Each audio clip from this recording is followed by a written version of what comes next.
escribiendo, claro que sí. Ok, comencemos entonces.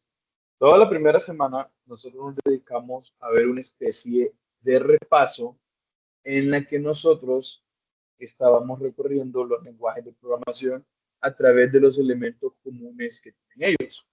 Repasamos 10 elementos comunes que tienen todos los lenguajes de programación, pero es que no solo nos quedamos ahí, sino que también vimos un poco sobre segmentación y el paradigma de programación estructurada. Además, hubo algunos conceptos y nociones de programación orientada a objetos que solo se mencionaron, pero quedaron en el aire y que definitivamente tenemos que aterrizar en ellos. ¿Okay?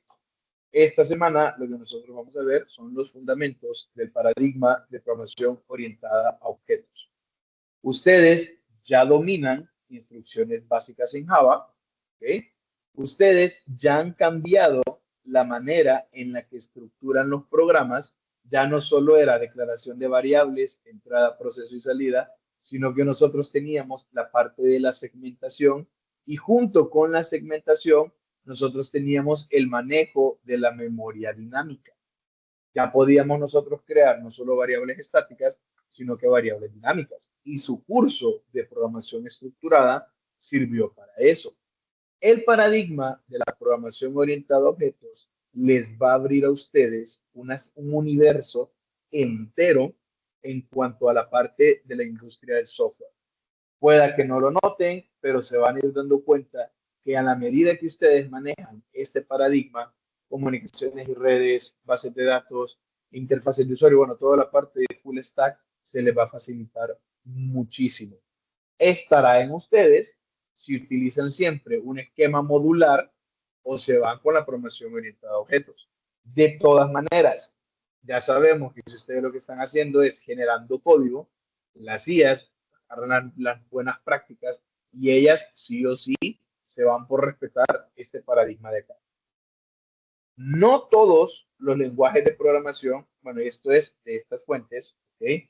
Son sobre la parte de qué lenguaje de programación nos retorna a nosotros la inversión más fácil, o sea que nos paga más el tiempo invertido en aprender a utilizarlo, y no todos los lenguajes de programación van a ofrecer el mismo retorno, aunque los lenguajes estén en el mismo paradigma.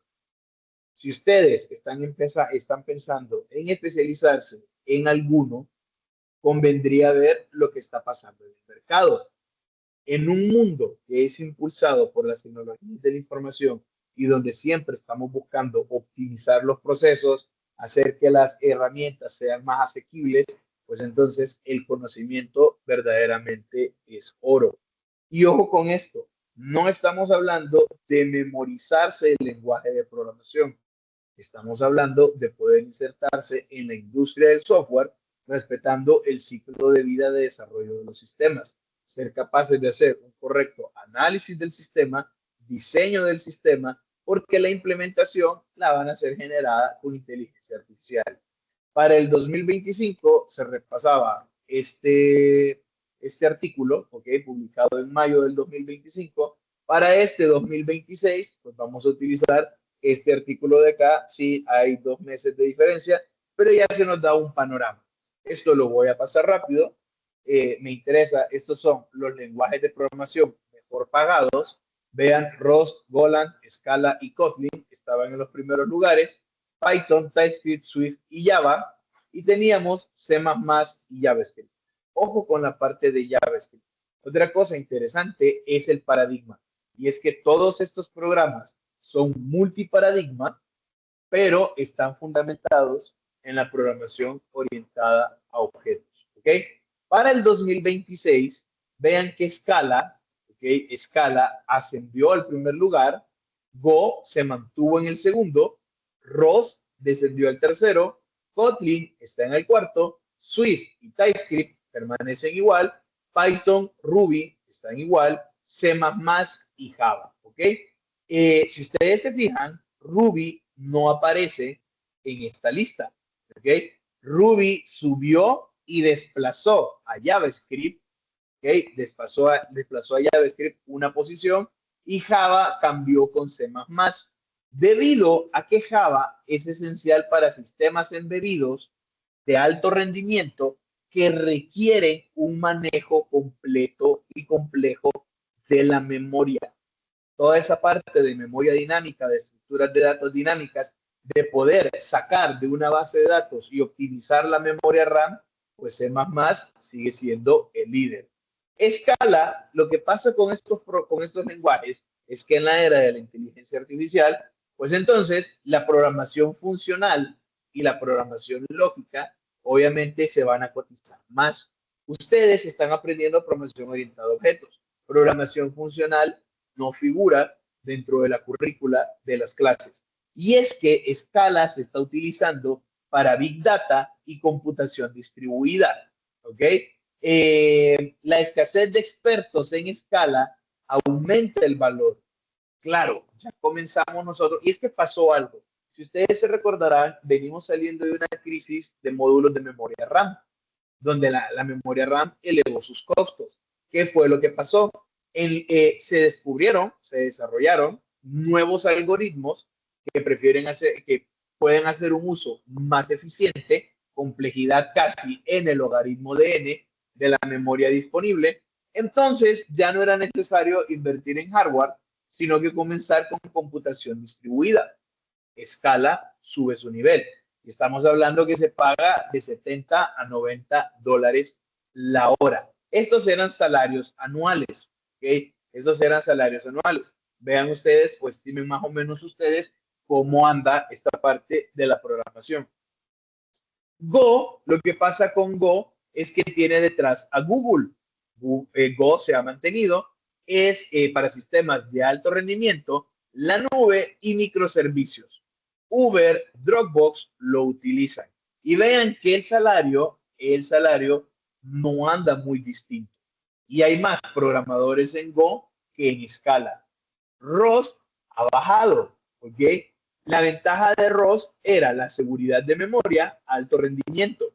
Y esto se utilizaba en cadena, en blockchain, ¿okay? Que ustedes lo vieron, en la parte de ciberseguridad. ¿Por qué bajó? Porque como ahora nosotros tenemos programadores que utilizan inteligencia artificial, no necesitamos más programadores. Los programadores que están sobran y bastan. En cambio, este sí necesitaba programadores. Y el problema aquí, como les digo, no es tanto el lenguaje. De verdad que no es tanto el lenguaje, pero sí la experiencia con este tipo de cosas. ¿Ok? Kotlin, Android, o sea, Kotlin viene para Android, este se va a mantener mientras Google sigue existiendo. Go y Kotlin van a seguir teniendo un lugar, igual que C++ e igual que Java. ¿Ok? Swift, multiparadigma. Swift lo que pasa es que lo utiliza Apple. ¿Ok? Apple, ustedes saben cuál es el volumen de ventas que tiene. Entonces, mientras sigan desarrollando para iPhone, mientras sigan desarrollando para iOS, Swift se va a mantener como los mejores pagados del mercado. TypeScript es una versión más segura de JavaScript que se utiliza con sus propios frames. React para TypeScript, Angular para TypeScript y Vue para TypeScript. Sabemos que hay React.js, AngularJS, Vue.js, Node.js, Dino.js. Bueno, pues TypeScript, lo que pasa con TypeScript es que es un poco más seguro. Por eso les gusta más. Además, el estándar gringo siempre tiende a utilizar herramientas propias de ellos. Python, multiparadigma, opción número 1 en inteligencia artificial para la parte de ciencia de datos. Y si ustedes se fijan, todos siempre van con orientación a objetos y con programación funcional. Google utiliza Python, Meta utiliza Python, si mal no recuerdo, Instagram está completamente programado en Python. ¿Cuál es el problema que tiene Python? La parte de la precisión numérica. ¿Ok? La precisión numérica sí tiene un pequeño fallo por ahí y el peso. Python es demasiado pesado. Ustedes una instancia de Python 2 gigas sin ningún problema, 3 gigas sin ningún problema, precisamente porque tiene todas las librerías de base. Es muy fácil de escribir, pero me carga un montón de paquetes y librerías que a veces utilizamos. Ruby ha sido una sorpresa el pleno 2026. ¿Por qué? Ruby no es multiparadigma. Es programación orientada a objetos pura, pero pero, el kernel de Linux ahora introduce Ruby.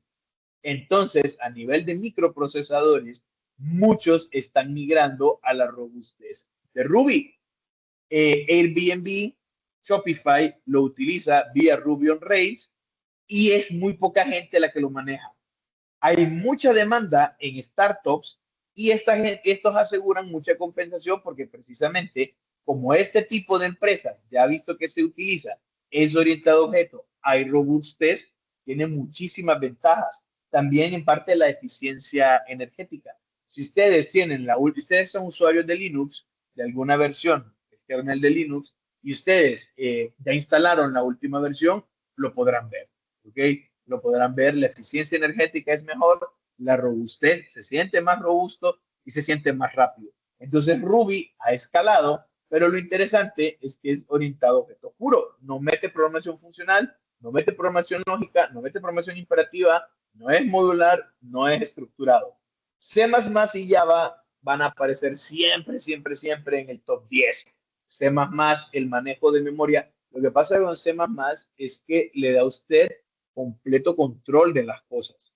Aunque pueda usted incluir librerías, la parte que sea de bajo nivel le permite a usted control completo. Y como ahora ha sido potenciado por inteligencia artificial, pues entonces el código se genera. Es mucho más asequible para muchas personas que están en el área de programación. Java, por otro lado, Java se ha visto desplazado un poco por Kotlin y por JavaScript, ¿ok? Aparte por aplicaciones con C++. Bases de datos empresariales, de aplicaciones empresariales, Android lo utilizan. Depende de sistemas heredados, lo que garantiza seguridad laboral. Al igual que Python, uno importa muchas librerías, muchos paquetes, pero la ventaja de Java es que usted elige cuáles está cargando. Aparte, Java corre en una máquina virtual, la máquina virtual de Java, y por eso usted puede ver que IDEs como C-Lion, que es para C++, no son tan eficientes como IntelliJ. IntelliJ corre en la máquina virtual de Java, está hecho para Java. C-Lion tiene que traducir de Java, como que se recompila para C++, entonces por eso es que es un poquito más pesado, pero bueno, para los procesadores y memoria actuales, eso no debería suponer un problema. La cuestión es que nosotros no contamos con ellos. ¿Qué pasa con JavaScript? Pues como este señorito se metió en el top 10, este señorito bajó, no me acuerdo si anda en la posición 11 o en la posición 12, pero para backend, para sistemas agénticos que nosotros utilizamos con API, sigue siendo una solución, porque nosotros podemos tener completamente el backend y el frontend en JS, en JavaScript, y o lo podemos mezclar con Python, ¿ok? Lo podemos mezclar con PHP. PHP sí no aparece por acá. Hay un sitio web que no recuerdo si se los enseñé a ustedes en estructura de datos, ¿ok? Freelancer. Ay, no, no, no, no, no. Bueno, me voy a meter acá. En esta parte de Freelancer, ustedes pueden ver más o menos, vamos a loguearnos por acá, claro que sí, vamos a loguearnos. Ah, no, pero no me tenía que loguear, porque si me logueo, la interfaz se ve diferente, la interfaz se ve distinta. Voy a tener que salirme, espérense, voy a tener que salirme, logout, porque lo que yo necesito, lo que yo necesito, ustedes entran a ese sitio, vamos aquí por skill, claro que sí, vamos a darle view more. Ok, acá explorar todos los trabajos, sí, claro que bien, pero nosotros podemos venirnos a esta parte de aquí. Vean, me fui a obtener todos los trabajos, me fui para trabajos, y aquí nosotros tenemos diferentes áreas de conocimiento. Igual ustedes si quieren ir ganando dinero extra, solo ocupan una cuenta en PayPal. Bueno, nos podemos ir directamente a inteligencia artificial o primero nos vamos a ir a la parte de TI. Estas son las tecnologías que generalmente la gente utiliza. ¿Ok?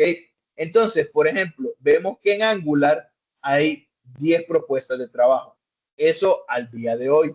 Si nos vamos para PHP, ok, si nos vamos para PHP, vamos abajo, PHP, ok, vean que hay 864 trabajos, ok, pero, si ustedes se van para Python, solo hay 269.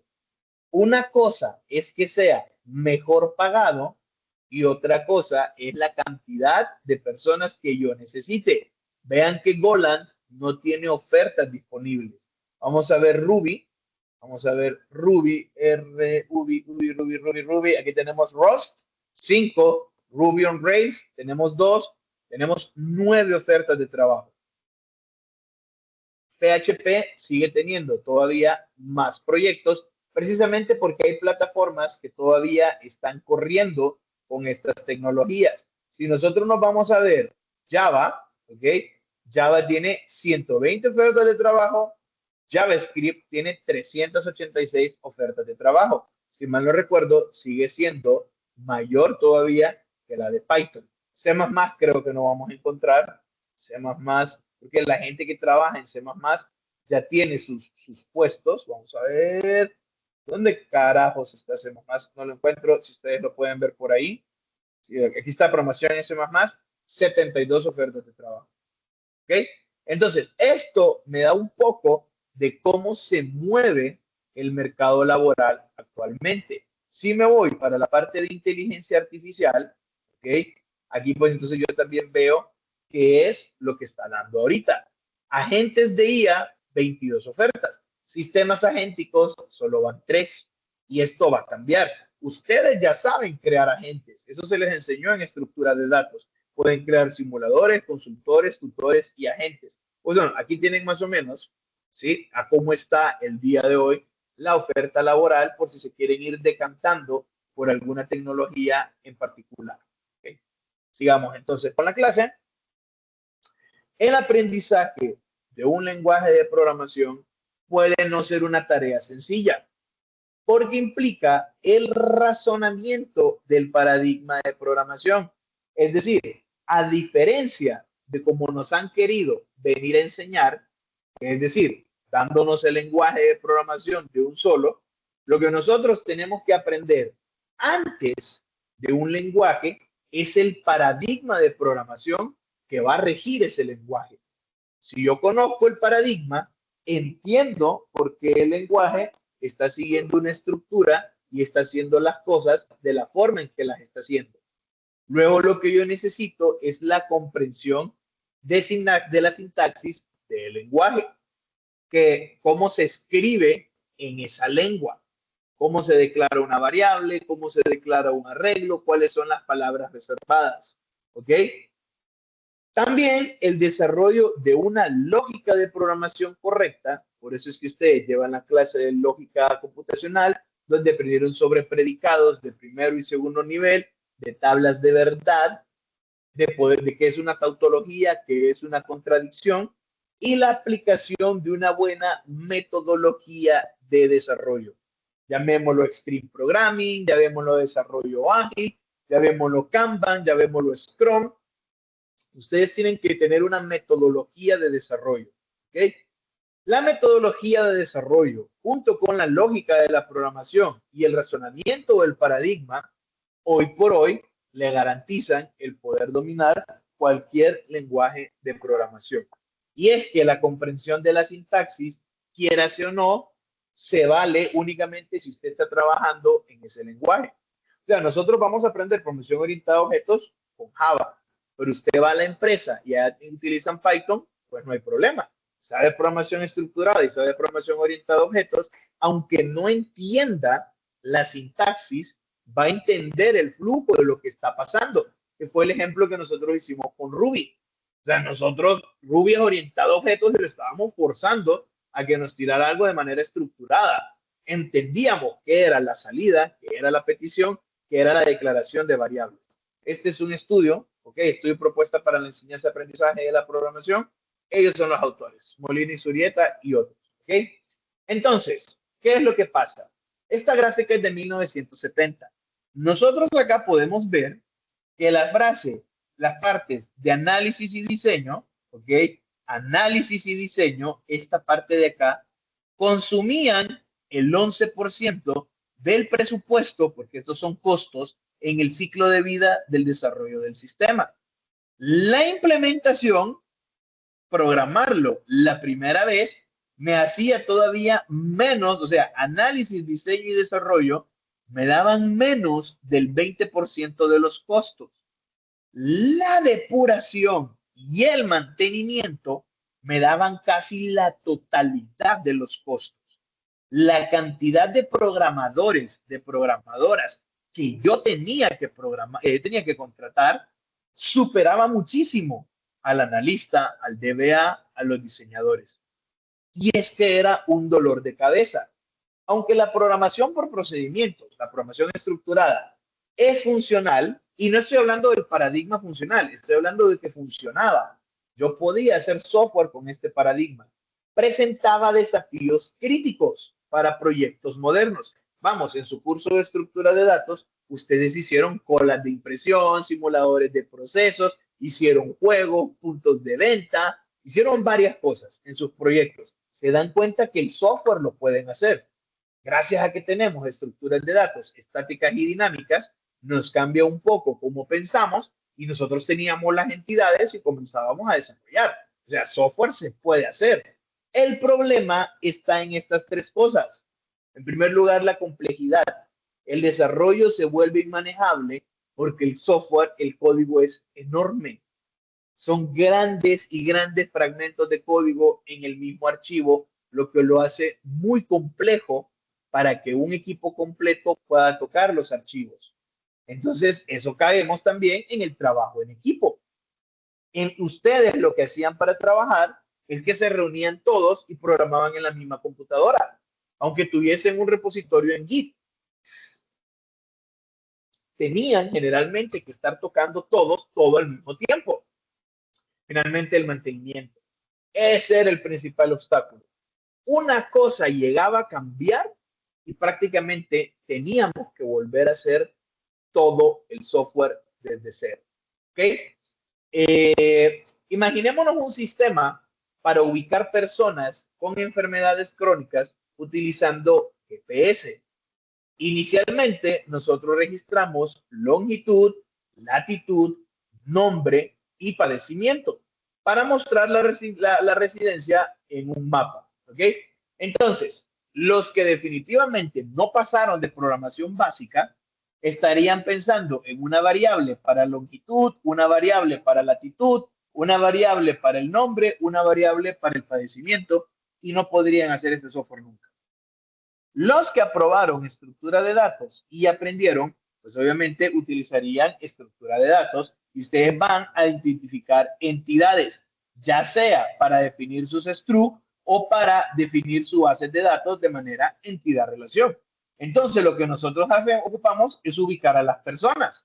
Entonces, nosotros podríamos crear el struct paciente, que el struct paciente tiene nombre, tiene padecimiento, y me parece bien, que es lo que estoy buscando.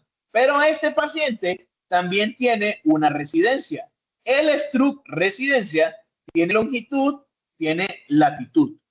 Luego yo podría tener entonces una tabla de pacientes, que lo que voy a tener aquí es una lista simplemente enlazada de pacientes donde cada paciente conoce su residencia.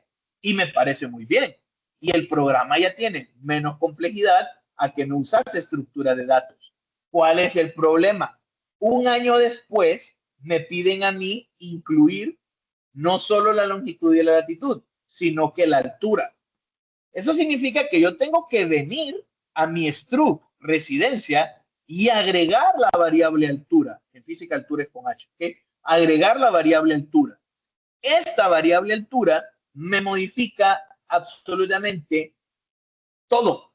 Un nuevo campo a la base de datos, si estoy utilizando base de datos, los formularios, las entradas. O sea, tengo que volver a hacer todos los formularios solo para agregar altura. Tengo que volver a hacer todos los reportes solo para agregar altura. ¿Ok? ¿Qué pasa si además solicito el estado civil y si por cada padecimiento ha sido o no operado. Dios mío, entonces al paciente que ya tenía nombre y padecimiento, tengo que agregarle estado civil.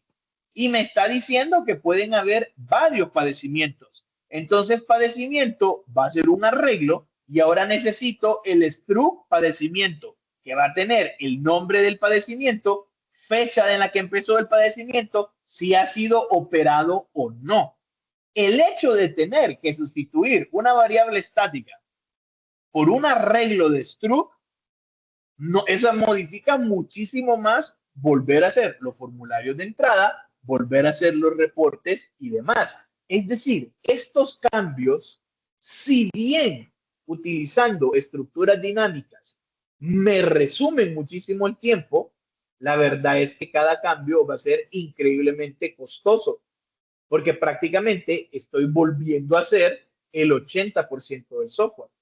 Cada cambio que usted agregue implica que tiene que volver a tocar todo el software. ¿Ok? El principal desafío no es construir el software. Por eso ustedes terminan los proyectos. El problema es mantenerlo y extenderlo. En la programación estructurada, los cambios son costosos y complejos. En cambio, los cambios realizados en la evolución de un programa, el punto débil de las metodologías tradicionales, son paradójicamente los puntos más fuertes de los métodos de desarrollo orientado a objetos. Es decir, en la parte de orientación de programación orientada a objetos, esta gráfica es completamente diferente. La mayoría del dinero se va en el análisis y en el diseño. Esto cambia completamente. Primero analizamos y diseñamos. Cuando el análisis y el diseño son correctos, la implementación es sumamente fácil de hacer, pero la depuración y el mantenimiento también. Entonces necesito menos programadores. Ya no necesito aquel equipo de 100 programadores. 5 programadores me sobran y me bastan. 20 programadores me sobran y me bastan. O sea, que estas empresas, me refiero a Microsoft, me refiero a Oracle, me refiero a Amazon, hayan despedido en conteo de miles, en su mayoría programadores, programadoras, es porque no necesitan tantos programadores. Ya con este pequeño señor de acá, en un sistema agéntico, solo necesito un experto que le diga qué es lo que tiene que hacer, cómo lo tiene que hacer y luego supervisarlo. Tiene sentido entonces que yo haga énfasis en esta pequeña parte de acá, en los conocimientos teóricos y en el fundamento. Que usted pueda analizar un software y lo pueda diseñar, pues ya tiene la mayoría del trabajo hecho. De hecho, vamos a aprender que una vez que nosotros tengamos el análisis correcto, el 60% del software está terminado, solo con el análisis. El diseño supondría casi un 20%. La programación, un 10%. Ya la depuración y el mantenimiento, un 10% más. O sea, en análisis y diseño se nos va a ir el 80% de los recursos para crear un nuevo software. Bien, atributos clave cuando nosotros hablamos de calidad. ¿Ok? Siempre hay calidad. Baja calidad o alta calidad, pero siempre hay calidad. Eficiencia. Hacer uso adecuado de los recursos. Por eso es que Ruby funciona. Por eso es que Go funciona. ¿Ok? Por eso es que estos lenguajes, porque ocupamos uso eficiente de los recursos. ¿Ok? Uso eficiente de los recursos. Entonces, el hacer uso eficiente de los recursos es un indicador de calidad. Transportabilidad. Lo puedo implementar en diversos sistemas. En el celular, en la computadora, en el refrigerador, que esa era, acuérdense en lo que está programado Doom. Doom es orientado a objetos. Estuvo tan bien hecho que lo podemos correr en células, lo podemos correr en pruebas de embarazo, lo podemos correr en pantallas publicitarias, lo podemos correr en un blog de notas, lo podemos correr en un PDF. ¿Por qué? Porque es orientado a objetos y estuvo muy bien programado. Esa transportabilidad, pues obviamente suma mucho al momento de definir la calidad del software. Verificabilidad, fácil verificación del mismo. Si estudiar el código fuente y verificar los datos, las pruebas de caja negra de integración de módulos me toma mucho, nada tiene sentido. Integridad, tiene que mantener pleno control de sus componentes, no es que cualquiera me lo va a venir a cambiar. Facilidad de uso, y no estoy hablando de ser user friendly, estoy hablando de alta cohesión, bajo acoplamiento. Un módulo se comunica con otro de manera transparente, no necesita aquel montón de instrucciones, aquel montón de comparaciones, aquel montón de cosas raras, ¿ok? Facilidad de uso. Corrección, realiza tareas según especificación, algo no funciona, pues yo veo que la tarea me ha cambiado la especificación, puedo corregirlo. Robustez, funciona en situaciones anormales. Usted viene y divide por 0 en una calculadora y la calculadora no se cuelga, le dice error. La calculadora sigue funcionando. Aunque haya entrado en una situación anormal, la interrupción del programa no se detiene. El programa va a seguir funcionando. No necesito reiniciarlo. Extensibilidad me permite hacerle cambios. Reutilización, lo que ya tenía hecho lo vuelvo a usar, no lo tengo que volver a programar. Y la compatibilidad. Esto, gracias a las APIs, pues ya no me preocupa tanto, porque si yo dejo APIs en mi software, me puedo comunicar con cualquiera otra. ¿Okay? Eso no tengo ningún problema. Beneficios de la programación orientada a objetos. Pues en primer lugar, me permite desarrollar prototipos y simulaciones, o sea, aplicaciones complejas. La encapsulación y la herencia permiten un alto grado de reutilización de código. Mejora la integración con modelos semánticos, porque el modelo entidad-relación es casi el mismo diagrama de clases. El diagrama de clases de la programación orientada a objetos es 1-1 equivalente al diagrama entidad-relación de sus bases de datos. Ecosistema en crecimiento. Todos los lenguajes de programación que se utilizan en el mercado están basados en orientación a objetos. Interfaces visuales. Ya dejamos por lado la ventana Command, ya dejamos de un lado la terminal, ya podemos comenzar a utilizar interfaces gráficas de usuario. Es mucho más fácil comenzar a utilizar hardware también, sensores, lectores, cámaras, videocámaras, micrófonos, parlantes, porque el manejo de interfaces, especialmente las interfaces gráficas, es facilitado en este paradigma. Ok.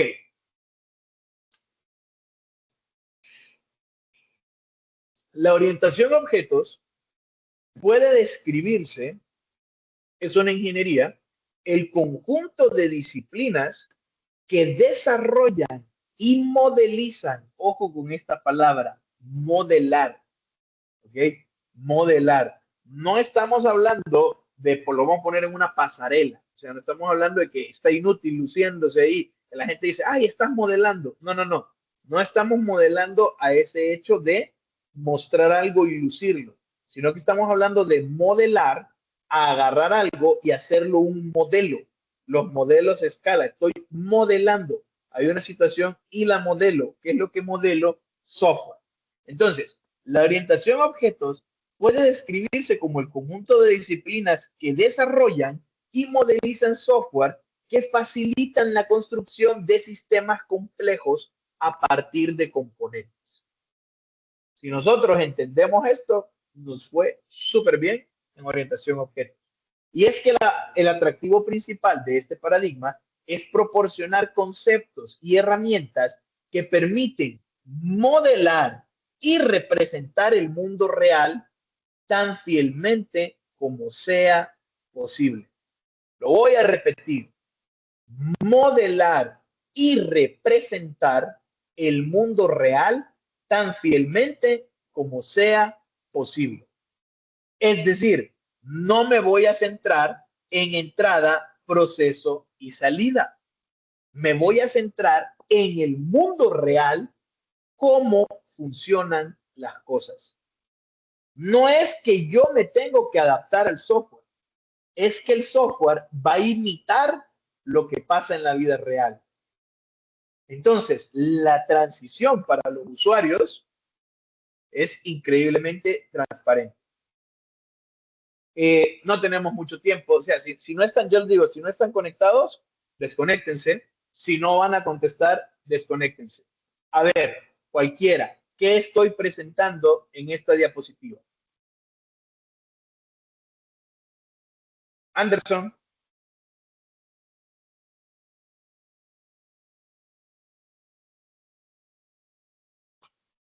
Ok, Anderson no está. Cecia, ¿qué estoy presentando en esta diapositiva? Una flor. Ok, Cecia viene y dice una flor. Levanten la mano los que están de acuerdo con Cecia en que estoy presentando una flor. ¿Ok? Se dan cuenta que la mayoría me va a decir, Cecia, claro, presentó una flor. Bien, ok. Katherine, porque fuiste la primera en levantar la mano. ¿Qué estoy presentando ahorita? Un girasol. Ok, importantísimo. Importantísimo.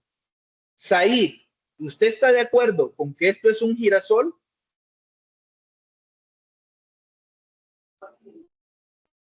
Sí, un girasol. Sí, usted está de acuerdo con que es un girasol. Ahora mi pregunta es, ¿por qué aquí dijeron girasol y no dijeron flor? ¿Por qué aquí no me dijeron es una amapola? Es retórico. Génesis, si es una pregunta, sí, sin miedo. Si dejo la manito levantada, bájale. Ok, perfecto. Por favor, muchísima atención a esto. Esto es programación orientada a objetos. Ustedes vieron esta imagen y dijeron, es una flor. Ustedes vieron esta imagen y dijeron, es un girasol. No dijeron, acá, no dijeron, es un campo de girasoles. No dijeron, es una abeja en una flor. Me dijeron, es un girasol. ¿Por qué su cerebro para acá utilizó el nombre común, ni siquiera es el nombre científico? ¿Por qué su cerebro para aquí utilizó el nombre común y para aquí utilizó algo más arriba, algo más general? Señoras, señores, bienvenidos a Programación Orientada a Objetos, porque ustedes acaban de utilizar lo que es quizás el mecanismo idóneo del cerebro para lidiar con la complejidad, la abstracción. Y es que veamos, el cerebro es perezoso. El cerebro es una obra maestra, majestuosa, increíble, pero es perezoso. ¿A qué me refiero?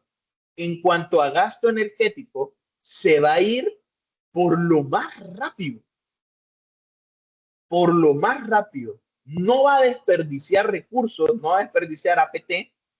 Por eso es que uno es muy rutinario. Por eso es que cuesta salir de la depresión, porque uno se programa a pensar y a ver las cosas de una forma.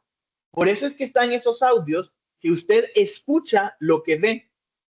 Y por eso es que hay gente que le dice, hey, yo te dije tal y tal cosa. Y en serio lo dijo, pero usted escuchó otra completamente diferente. El cerebro tiende a completar información. Igual que los modelos de lenguaje, el cerebro me tiene que dar una respuesta. Yo pregunto, ¿qué es eso? Dios mío, es una imagen. Pero si le digo una imagen, me va a decir que no, que me centre, que es el contenido de la imagen. Si le digo que es un paisaje, me va a decir, no, no, ¿qué es? Entonces el cerebro hace algo bien interesante. Comienza a buscar las características que le permiten dar una respuesta. Eso no es un animal. ¿por qué no es un animal? Podría ser un animal con forma de flor y yo no lo sé. Podría ser un transformer y yo no lo sé. O sea, porque no nos vamos a poner a pensar cosas muy complejas. Y yo se los dije en estructura de datos, obviedades. Si nosotros nos vamos con obviedades, nos va a ir muy bien. ¿Ok? Entonces nosotros dijimos, ok, pues esta cosa tiene forma de flor, tiene un tallo con espinas, tiene pétalos, pareciera que tiene pistilos y con... es una flor. Entonces, para responder, el cerebro dijo, es una flor. ¿Qué tomó el cerebro para decir que era una flor? Sus características. Ahora me vengo para acá. En primer lugar, ya le metí sesgo, porque aquí les estoy preguntando por esto, entonces acá ustedes están viendo esto. Ignoran todo esto de acá y a la abejita. Pero con esto pasa algo bien particular. Ustedes detectan el color, la forma, el tamaño y me dicen, es un girasol. No podemos negar que un girasol es una flor. Si les hubiese puesto una rosa, me hubiesen dicho, es una rosa. Si les hubiese puesto un tulipán, me hubiesen dicho, es un tulipán. Pero como les pongo una amapola, no saben qué hacer. Y con lo importantísimo que son las amapolas. Y ahí sale el opio. ¿Ok? Pero no, las amapolas no las conocemos. Bien. Entonces, ¿qué es lo que acabamos de darnos cuenta? Entre mayor información tenemos sobre las características, es más fácil distinguir un objeto. Un objeto tiene características muy propias. Ambas son flores. Porque vean, este tiene pétalos, sí, este tiene pétalos también. Pues este es un girasol. No, espérate. Pero es que tiene que ser amarillo. Ah, entonces, ustedes han visto los girasoles rojos, los girasoles que son casi negros, los silvestres, los que no se suelen comercializar.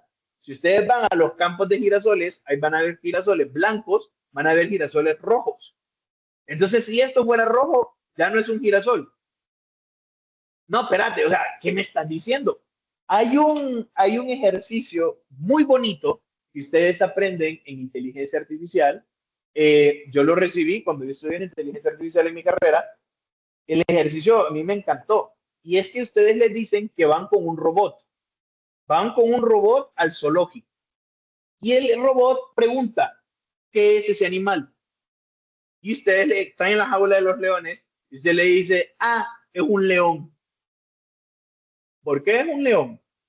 Porque tiene cuatro patas, porque tiene el pelo cubierto, el cuerpo cubierto de pelos y tiene una melena.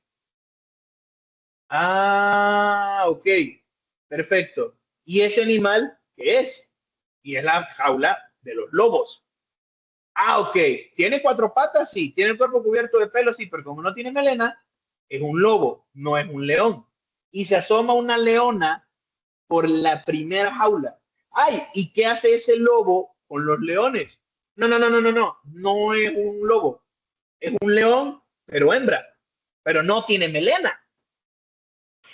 Tratar de explicarle a un robot cómo diferenciar las cosas es increíblemente complejo. Por eso ustedes tienen los CAPTCHA de, marca donde haya semáforos, porque nos están entrenando para los carros, marca donde hayan gradas, marca donde hayan buses, donde hayan bicicletas, porque están buscando todos los patrones y todas las características que me permitan a mí diferenciar en cualquier momento qué es cada objeto, porque no necesito la parte general, porque me hubiesen dicho, es una planta. ¿Es una planta? Sí. ¿Es una flor? Sí. ¿Es una amapola? Sí. ¿Es un ser vivo? Sí. Entonces, vean, yo tengo una jerarquía. Es un ser vivo, es una planta, es una flor, es una amapola. Es un ser vivo, es una planta, es una flor, es un girasol. Vemos esta imagen de acá. Piénsenla, ¿ok? Mediten. Miren, programación orientada a objetos, como la base aquí es el análisis y el diseño, entre mejor capacidad de abstracción y análisis ustedes tengan, mejor software van a poder hacer. Nosotros estamos presentando una imagen donde vemos dos personas viendo un Michi, viendo un gatito, ¿ok? Lo interesante es que esta mujer mira el gato y piensa en una mascota para consentir, para tener. ¿Ok? Se ha comprobado científicamente que tener un gato en casa reduce 67% la ansiedad. Y la mayoría de esta reducción es por el ronroneo que calma al ser humano. ¿Ok? Si ustedes no lo sabían. Bueno, esta persona ve al animal y lo que ve es una herramienta para librarse de los ratones en su propiedad. El animal es el mismo. Ella está viendo una cosa y él está viendo otra cosa. Y es que aquí viene el problema con la abstracción. Cada cual va a ver el mundo de manera diferente. A mí me han dicho, cada cabeza es un mundo. Yo he conocido desde galaxias hasta barrios marginales. Entre más sepan ustedes de la vida, entre más experiencias tengan, entre más cultura tengan, su capacidad de abstracción va a ser mayor. Ustedes no conocían la amapola, pero sí conocían al girasol. Entre más conozcan, va a ser más fácil para ustedes poder identificar las cosas, poder generalizar las cosas, poder encontrar asociaciones. Y es que la abstracción depende mucho de nuestros cerebros. Depende mucho de nuestro conocimiento. ¿Ok? De manera similar, y con esto voy a terminar, vean este caso de acá. La señora lleva a su gatito al veterinario y nosotros vemos que para la señora el gato es un miembro de la familia, pero para la veterinaria, que es su modo de vida por el que está ganando dinero, ya comienza a ver todas las estructuras del felino. La abstracción, y ojo con esto es con lo que voy a cerrar hoy, se centra en las características esenciales de algún objeto en relación a la perspectiva del observador. Características esenciales dependiendo de su perspectiva. Espero que hayan disfrutado la clase. Agradezco muchísimo su atención. Coman bien, duerman bien, hagan ejercicio. No olviden protector solar y bálsamo labial. Nosotros nos vemos.